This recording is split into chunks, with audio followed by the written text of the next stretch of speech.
Citata nell'undicesimo secolo come cappella filiale della pieve di San Pietro di Feletto, la chiesa di Santa Margherita di Refrontolo fu eretta a parrocchia nel 1579.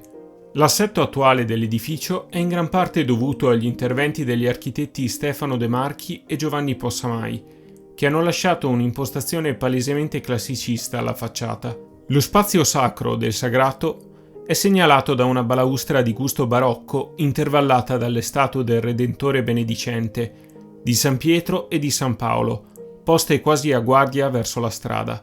Sull'altare maggiore barocco è collocata la pala seicentesca di Santa Margherita d'Antiochia, realizzata dal pittore fiammingo Pieter Mera. La patrona, in sacra conversazione con la Madonna, è raffigurata in abiti sontuosi e con la corona in capo, segni del suo rango. Ai suoi piedi vi è la contorta figura del drago, che la divorò durante la prigionia, ma dal quale uscì viva, guadagnandosi la devozione delle partorienti.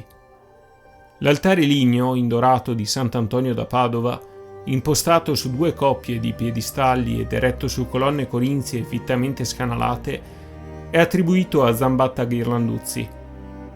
Sul doppio timpano e sugli spioventi svettano gli angeli eucaristici, le virtù teologali e i profeti Geremia e Isaia.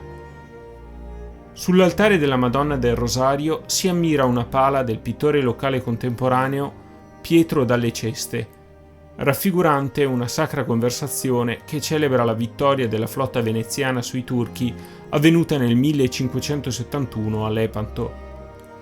La Madonna è attorniata da figure che si legano all'istituzione della festa e alla sua devozione. Ai 3 santi, che riassumono la mistica medievale, Francesca, Caterina e Domenico, si affiancano i testimoni della vittoria cristiana a Lepanto.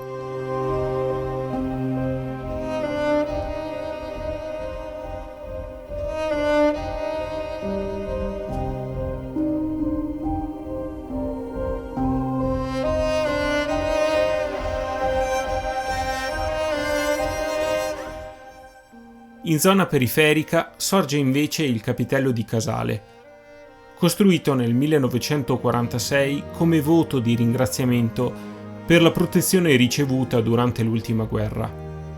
Recentemente restaurato, testimonia la secolare devozione della comunità di Refrontolo per la Madonna del Rosario.